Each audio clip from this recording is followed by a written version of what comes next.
On today's show, the Cleveland Cavaliers had a chance to pull one out in Memphis until they didn't. We'll break down this game from all angles on this episode of Locked on Cavs, your daily look at the Cleveland Cavaliers. You are Locked on Cavs, your daily Cleveland Cavaliers podcast.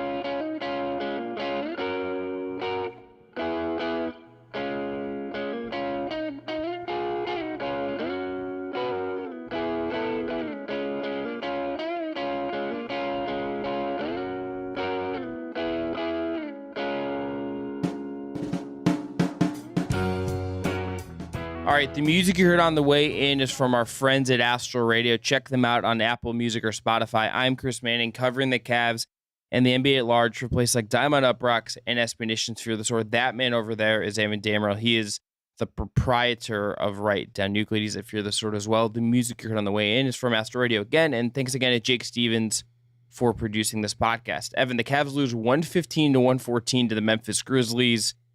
No Donovan Mitchell as he's out with a groin injury. Kevin Love does not play in the second half. We're going to devote the entire third segment to Kevin Love and ponder what's going on with him at the current moment. Darius Garland has 24. Karis LeVert has 23. Isaac Okoro, perfect 4-4 from 3, 17 points. Evan Mobley, 18, two block shots, 3 assists, a steal, 15 boards. Jared Allen had 14 and 8. But Evan, I think the only place we can start is how the end of this game went and how Cleveland does itself in here. First, you have the Isaac Okoro 5-second violation where they can't get the ball in time. Grizzlies score on the other end to take the lead. Cavs elect to not call a timeout. Darius Garland brings the ball up the floor. Can't get a shot off right away. The ball ends up with Karis LeVert in the Karis LeVert's hands. They don't take a timeout there.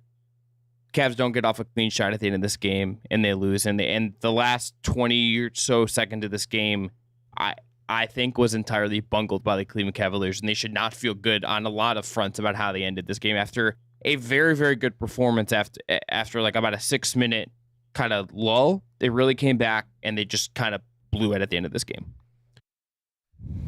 I don't disagree. I think the closing sequence is signs of immaturity, and I think maybe JB Bickerstaff not being aware of the tightness of the situation just with hot Memphis is. I believe they've won 8 or 9 games in a row after this game. This is their 11th straight win. Okay, 11. Sorry, and they are 19 and at home now. I believe either that's changed or it's improved. Like, they're a dominant home team. They're very hot. They're very young. They are an interesting foil to the Cavs. Just we talked about a lot in the past about how we were both envious of just like how the Grizzlies are growing organically as a small market team and just looking at already such and et cetera, et cetera. But like this Cavs team, you crystallize and pinpoint the closing moments. And I agree. Isaac Okoro 5-second violation, I believe. If you're Okoro, you should have called the timeout when it's clear like it wasn't there. You could see Darius Garland asking for an additional screen to get open, but the Grizzlies just weren't going to give him the breathing space in order to get a shot off or at least get a with the ball in his hand. And if you're Okoro, you should probably call it a timeout in this situation. And I agree with you as well. When there's 4 seconds left on the clock, your JV Bickerstaff, burn that last timeout and draw up a proper out of bounds play after that, or an after timeout play. And I know that's not like Bickerstaff's strong suit at the end of the day, but at least more than anything, like your team is not a good road. Like Chris said, they kind of bungled this down the stretch. They did bungle this down the stretch, and you have to just utilize the resources available to you to be cognizant of the fact that 1, you're missing your best player and your closer in Donovan Mitchell, and 2, the Cavs looked a little rattled, especially after that 5-second violation, because like that's a call you don't really experience often because inbounds just kind of feel like second nature in basketball for a lot of these guys. So it is an interesting sequence of events. I think there's going to be a lot of questions on whether or not this does or doesn't end up being a good game for the Cavs. Like, yeah, the sequence stinks, but I think if you look at the entire game, like the full scope of it, this is the best the Cavs have played on the road up to this point, especially just considering they don't have Donovan Mitchell with them to kind of get that off load and shoulder things. And you saw a lot of individual growth, and like you listed the statistical, like the individual statistics, but like team wise, like there's a lot of good adjustments on JB Bickerstaff's part too. Like we'll talk about that a lot more in the third segment, but it's a shame, I think is the best way to put it. Like it's a shame because the Cavs kind of bungled this when it felt like everything was going their way.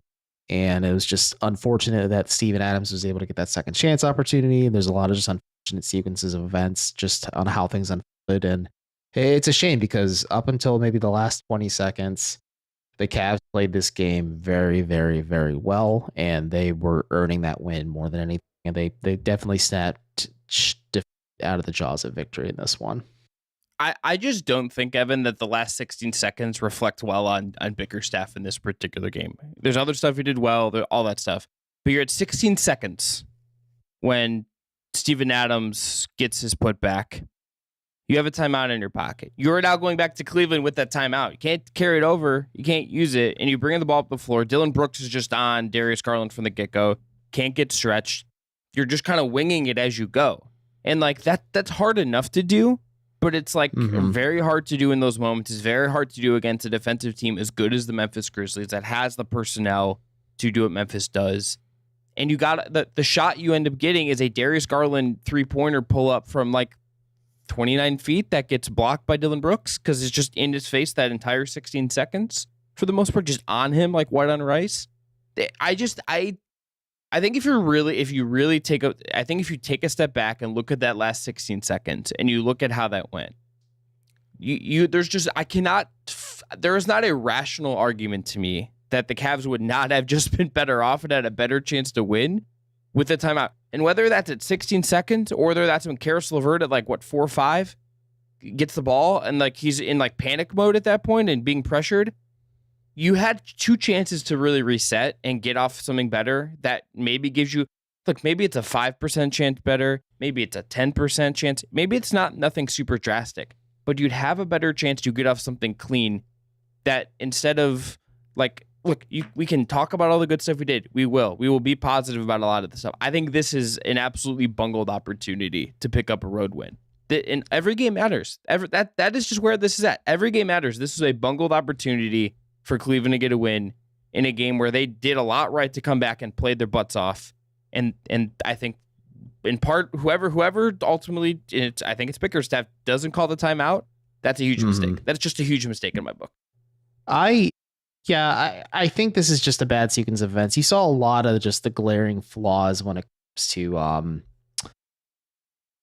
JB Bickerstaff in general. Like, yeah, there were some good adjustments in this game. And like, I fully believe, like, you can clearly tell, like, the Cavs are playing hard because Bickerstaff has his finger on the pulse of this team. But like in tight situations, you saw a lot of his flaws last year in the play-in tournament, and you're starting to see them again at times, like in games like this, where it's just like close situations and you just can't figure out like what the stretches are. Cause like, it's not his strong suit to challenge plays. It's not his strong suit to call clutch timeouts. It's not his strong suit without a timeout plays and things like that. And it's more so just getting the guys to play hard and buy in. And I think it's fair to question, like, if this becomes a recurring issue, but in this moment, like, it's absolutely on JB Bickerstaff, especially when you could tell like his team was rattled after that 5-second call. Cause again, that's seldom called sometimes in the NBA. Players sometimes get a little bit of luxury, or it just called in general. So I don't know. It's frustrating if you're a fan.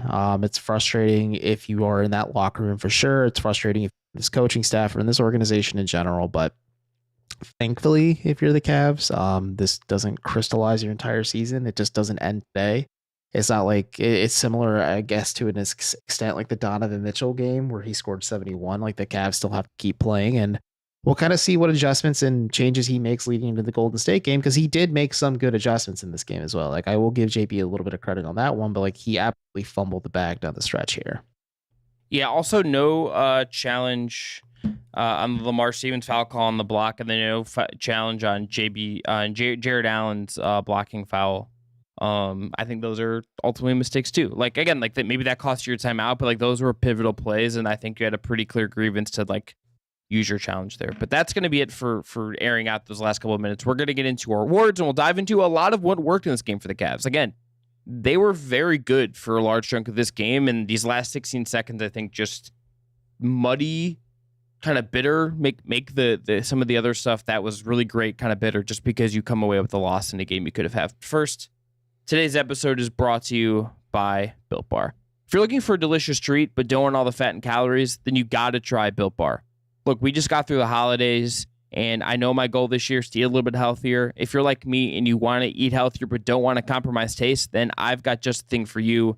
You have to try Built. With Built, Healthy is actually tasty. They're so delicious, you won't even really realize they're good for you. What makes Built Bar so great is that they are covered in 100% real chocolate, and they come in unbelievable flavors like churro, peanut butter brownie, and coconut almond.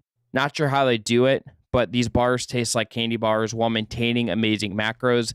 And what's even better is that these are healthy. They only have 130 calories and 4 grams of sugar with a whopping 17 grams of protein. And now look, you don't even have to wait around and get a box. For years, we've been telling you to go order your Built Bars at Built.com. I still do that. But you can go get them at your local Walmart or Sam's Club. You can head to your Walmart today and get either a 4-box of cookies and cream, double chocolate, or coconut puffs in the pharmacy section. And if you're near Sam's Club, run in and grab a 13-bar box with these hit flavors, brownie batter and churro. Thank us later. Go check out Built Bar today. Check out Built.com if you want to just order them.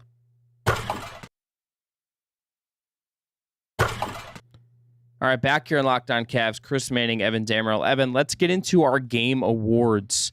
So, who is your MVP for this one?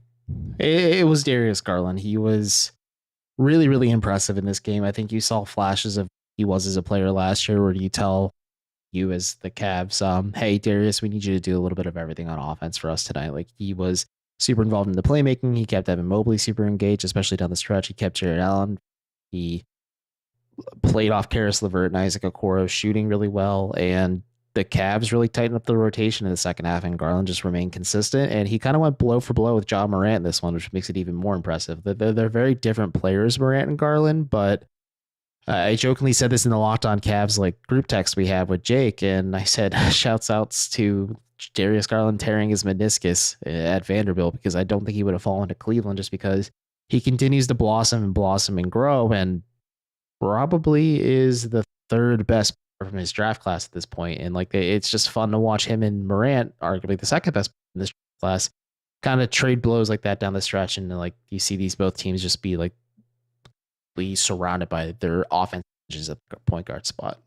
It's not a probably. The top 3 players in this class are Zion, Ja, and Darius. Those are the best 3 players in the class, and I don't think there's anyone else who really comes close to them. His final stat line in this game, 24 points on 7 of 17 shooting, 5 of 11 from 3, 5 of 6 from the line, 14 assists against just 2 turnovers. That's pretty freaking amazing, particularly with no Donovan Mitchell. 5 boards, a really good game. I think you make a case for Garland. I think there's a case for Evan Mobley. Just some of the defensive stuff he did, I think was really, really incredible when they made this comeback. But I'm going to go Isaac Okoro. 17 points, 6 of 6 from the field, 4 of 4 from the line. I know there's the 5-point thing, but played really good defense, had 2 blocks, was really just getting up in Ja's grill and making that life hard when he was in that possession. Played just a really active game. And look, he made 4 threes. There are still a couple of record scratches here or there in this game. Particularly, there's a play in the 4th that leads to his turnover where he should have just taken the 3, and instead he forces it, and it's just a little too much from him there, and maybe just overthinking it a little bit. But he's playing with confidence. He's playing really well. This was a really, really complete game from Isaac Okoro, and he, even despite the 5-second thing, and maybe that should disqualify him. Maybe I'm being too nice here. I think he deserves like a lot of praise for how well he played in this game. He's played super well just since becoming the starting small forward for the Cavs, and he's shooting the ball really well. It probably isn't sustainable, but I think you give a lot of credit to Cleveland's coaching staff and just the fact that they've remained patient with Okoro's development. He's had just such weird development since joining the team, because considering they were bad and then they were good last year, and then they had to put him in a box, and then like there's just a lot of flip-flopping for the starting. But I'm not saying he's the permanent answer, but he's playing really freaking well, and I think him finding confidence in live game reps from 3-point range is pretty pivotal for him at the end of the day. Like, that was originally my stat of the night, that he was perfect from 3-point range. You can make the best 3. And I know Darius technically made 1 more than him, but like Okoro made all of his attempts from the floor. Like, that's really important, especially considering, like, you could say 2-3 weeks ago, we would not have seen this player. Yes, he's playing just really well right now, playing with confidence. I think maybe the number, the percentage he's hit of late maybe declines a little bit and normalizes, but a lot of what he's doing right now does not feel just like he's running totally hot, and it's not replicable. Okay, so Evan, stat of the night for me. Here's just, I think, where this game was lost in some ways.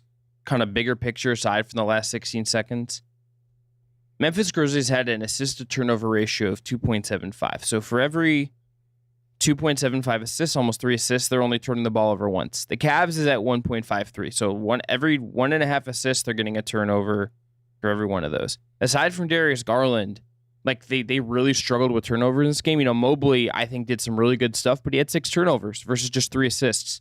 And it had some real issues with turnovers. Karis LeVert had 4 versus his 6 assists. Like, you just go down the list, and like they just racked up turnovers in some ways that kind of gave Memphis some easy points. That to me kind of stands with 26 points for Memphis off of turnovers, 12 against Cleveland. You got to take care of the ball better against really good teams like Memphis if you're going to win. So my stat kind of goes hand in hand with yours, but it's more of a positive one. It's just the fact that Garland only had 2 turnovers in this game to his 14 assists.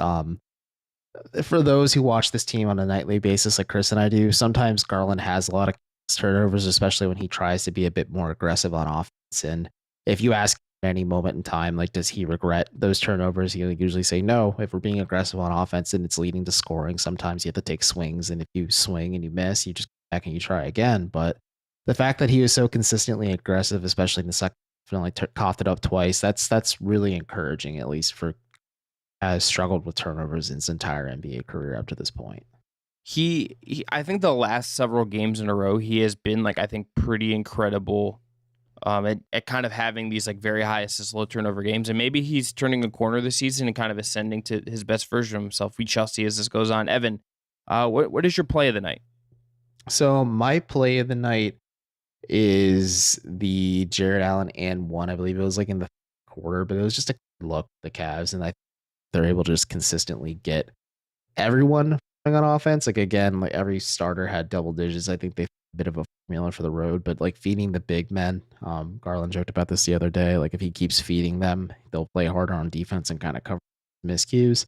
And you could see that Allen was engaged at both ends of the floor and just being rewarded for his hard play on either end. And like, that was just it's a simple, but it's just play of the night. I'm gonna go to there's like, I think 5 like incredible, like all world Evan Mobley defensive plays in this game.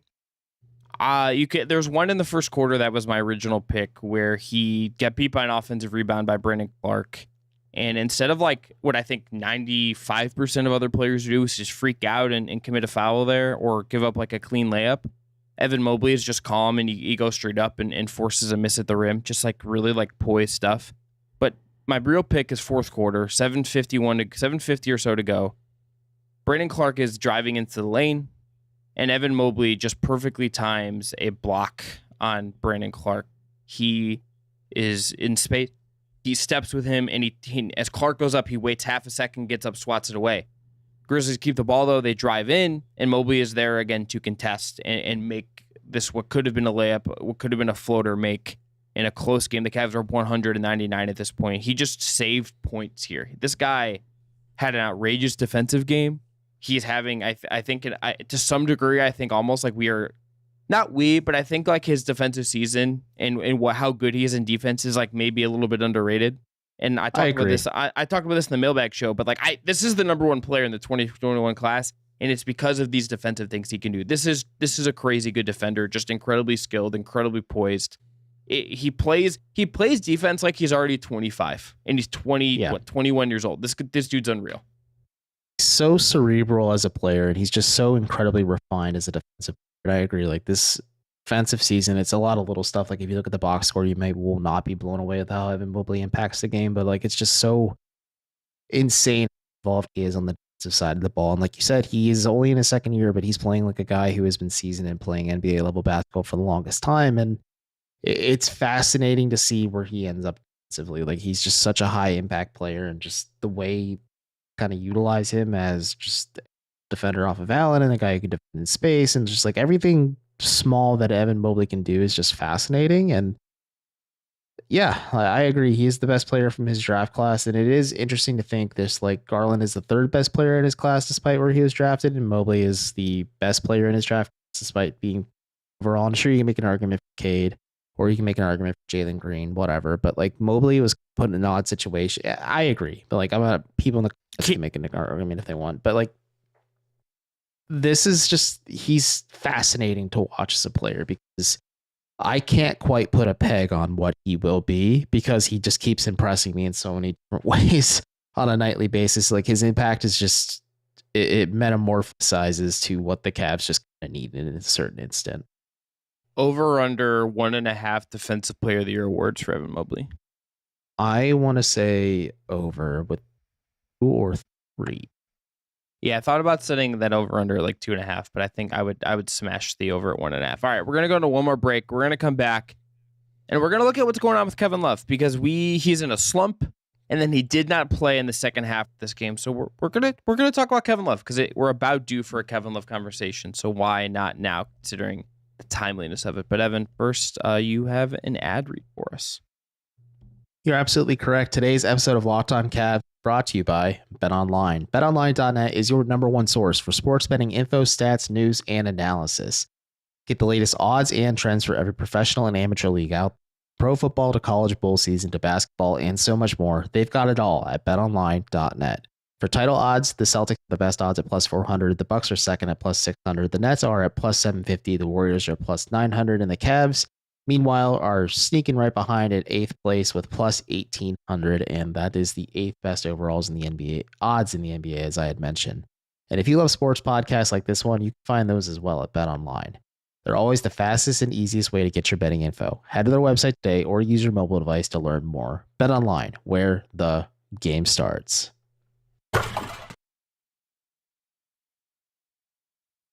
All right, last segment, Locked On Cavs podcast. Chris Manning, Evan Dammarell. Evan, Kevin Love does not play in the second half. He is on the bench as Cleveland makes its run. It is worth noting that there's a story from Wednesday from Chris Feuder of Cleveland.com where Love told him still doesn't feel right in reference to his thumb, that this is a thumb issue that he missed 6 of 7 games with. He has not really been the same since. He has kind of, since the injury, he's under 30% from 3. He's under 40% from the field. He has not looked comfortable. He has not looked like himself. Evan, I think to start the year, he was back in that 6th man of the year conversation. And that is now like out the window. That is now entirely out the window for him. He has fallen off a cliff, and it's been a really long stretch now. And it's a complicated thing because Kevin Love is this guy who won a title, who is really respected in the locker room, who provides something they really need when he's healthy. And it's some of what the shooting that he provides, the elite spacing he provides, is a skill no one else has. And it kind of helps you have the personnel, I think, to mask some of the things that he does. The problem is right now he's not making shots. And there's not like an obvious solution to me just to kind of to just do what you're going to do here. But he's hurt right now. And I'm kind of at the point where I wonder if you should just let him sit for 2-3 weeks, get healthy, and you see what he looks like after that. Yeah, I think the All-Star break is going to be a blessing in disguise for Kevin Love just to let him get right quickly. Some folks think like, oh, just let him keep shooting it, but it's clear like his shooting mechanics just there, like his shots aren't falling. JV Bickerstaff was actually pressed about this a little bit on Tuesday. They headed to Memphis, like, well, what else provides you when shots just aren't falling? And Bickerstaff mentions the rebounding, which would fair thing. Like Kevin Love is still a very good rebounder for his age and just like how the Cavs utilize him at this point. But he's just such a defensive liability for the Cavs. And I think I have to give a lot of prop to JV Bickerstaff on this one because he at least had the gumption to bench Love the entire second half, didn't let him become a liability because Memphis has a lot of size at Jaren Jackson and especially Steven Adams. And maybe you wonder like how these situations unfold if Love's shot was falling, but if he's not providing you anything on offense, he's such a liability on defense, and it's just so hard when the Cavs play him at the 5 and like they'll put like Evan Mobley or Lamar Stevens at the 4. And it's just kind of hard to plug and play with him. And you and I, or at least myself, was hoping that with Ricky Rubio being back, that was a way to get Kevin Love going a little bit. But the issue with that is Rubio's on a minutes restriction right now. Like he's still playing about 15, 16 minutes a night, and maybe he'll get a little bit more against Golden State and Milwaukee. At least one of those, playing both of them this upcoming weekend slate. And then post All-Star break, maybe they work on things a little bit more. But the Cavs bench is just flawed right now. The injuries and just like the random lineup shifts and changes certainly is easy. I think if you have Dean Wade back, it's a little bit easier just in terms of like 3-point shooting and rebounding, and kind of mitigates some of what Love provides you. And also because Wade gives you, it's a bit of an upgrade too. And I think it's just like the Cavs need to take a nice, long, hard look in the mirror and say, like, yeah, we have to prioritize 3-point shooting, some wing depth, maybe just find ways to make this oddly constructed roster and flawed roster work. But I agree with you. I think the Cavs should consider shutting down Love, let his thumb get right 100%. I thought it was odd because he's like first and probably only player that was listed as doubtful for a Cavs game to be upgraded to available in less than 24 hours time after he took a nasty, like the thumb injury looked pretty brutal when he watched it on replay at home for that home game when he injured it. And I wonder if maybe like he tried to rush it back. He tried to force things a little bit just because like the Cavs are a little bit waving a little bit, but I don't know. It's tough, but at least props to JB. I mean, like Kevin's just not working for us right now. We need to tighten up the rotation, shore things up. Sure, you're playing a lot of minus shooters like Lamar Stevens and Philly Isaac Okoro had his shot going tonight, but in the second half alone, like guys who didn't play, Love and Jetty Osman were the two, and those are like your two biggest defensive liabilities off the bench. And you only got minutes from Ricky Rubio, and you got some okay-ish minutes from Hall and Neto, but like the Cavs leaned heavily on their starters in this game against Memphis, and I just think their bench is kind of stringing a little bit of the production a little bit, and it's not a luxury; it's a bit of a liability. And I don't know. It'll be easier to evaluate when this team's a little bit more healthy, i.e., just Dean Wade coming back. But it is a fair and somewhat uncomfy conversation on how does Bickerstaff shorten up his rotation when like no restrictions on anybody across the board. It's not. I don't even. To me, like yes, Dean Wade will help, but I think it's just if you just look at this in a purely Love thing. Here's his 3-point numbers since the new year: 3 of 9 in the first game of the year, then 0 of 6, 1 of 2, 0 of 5, 0 of 4, 0 of 2, 2 of 4, and 0 of 4. And like you're right to shout out the shooting issue because like if this is gonna mean Lamar minutes, if this is gonna mean Okoro and Lamar minutes with one of the bigs, like you're just cramped. It becomes so cramped. And like Mitchell can overcome some of that. Garland can overcome some of that. Like those guys are special enough to supersede some of that. But that is not a sustainable. I don't think that's sustainable. And I think that leads you to like, look, you need to probably find Jetty Osman minutes. I understand he's uncomfortable with it, but like Jetty will give you spacing and take threes. Getting Dean Wade back will help, but he's not going to solve all your spacing issues. Kevin Love is like really the guy in this roster that fits this kind of sweet spot for JB. It feels like. Of a veteran who he trusts to kind of outplay some of his defensive limitations and provide something that I think they need and provide the stretch. I think that the best version of this team has a healthy Kevin Love in it, but if Kevin Love is playing like this, it's a problem. It just is. If this thumb issue is gonna like linger for whatever reason, like we don't know. We don't have the injury. We haven't. We can't get access to the doctors. JB I think certainly is, as is his want, but is not going to be forthcoming about like really what's going on there, and Kevin probably won't either. I think until Kevin is healthy or like it gets healthy enough, this hangs over every minute he's going to play, and I do wonder now that he didn't play in the second half. I will look to Friday. We'll look to the Warriors game, and I wonder how if does he get the net off? Does he not play? What does that look like? And how does this evolve? It is one of the more immediate Cavs things I am interested in following, just because it's clearly a problem right now. But I also do believe at the end of the day, if Kevin Love is healthy and playing well, that's a guy I think you need in your rotation. It's just like right now, he clearly is not. But how do you kind of manage those things? And like Rubio maybe helps him, but that feels bigger than Rubio. This feels bigger than even Ricky, having Ricky to pair with him to me. This just feels like a thumb thing that I don't know what you can do to realistically fix it other than he gets healthy. Yeah, and that's just the only solution. And Chris mentioned the numbers, just like context. After the Memphis, Kevin Love is on 16.7% of his 3-pointers in the month of January. So since the turn of the calendar year, he's dipped about 21% because he's hitting 37.9% of his 3-pointers in December. So it's been a rough outing for Kevin Love. I think Chris and I said like it wasn't going to be sustainable what he had last season coming into this year. It's been a bit of a nosedive for him. I do think a lot of it's thumb.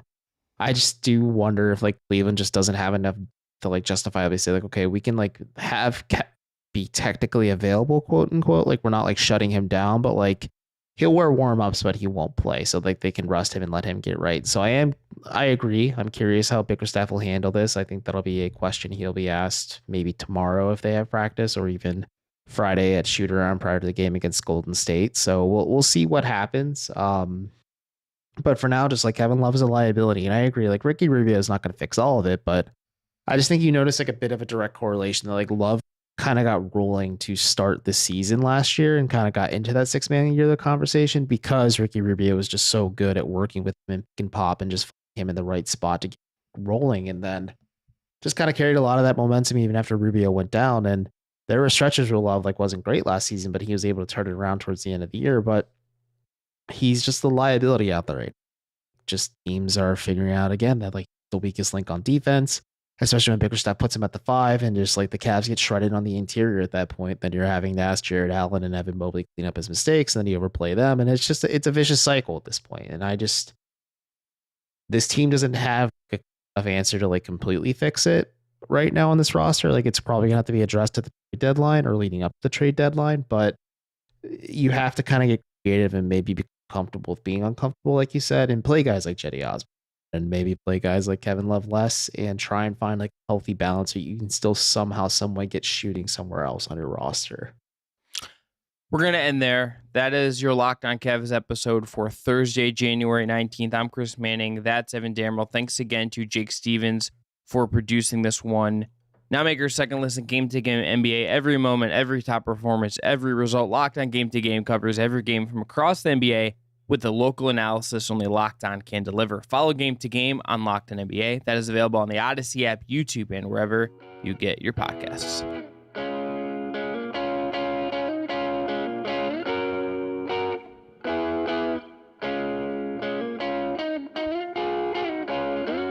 Sorry, Jake, that was a little gross at the end.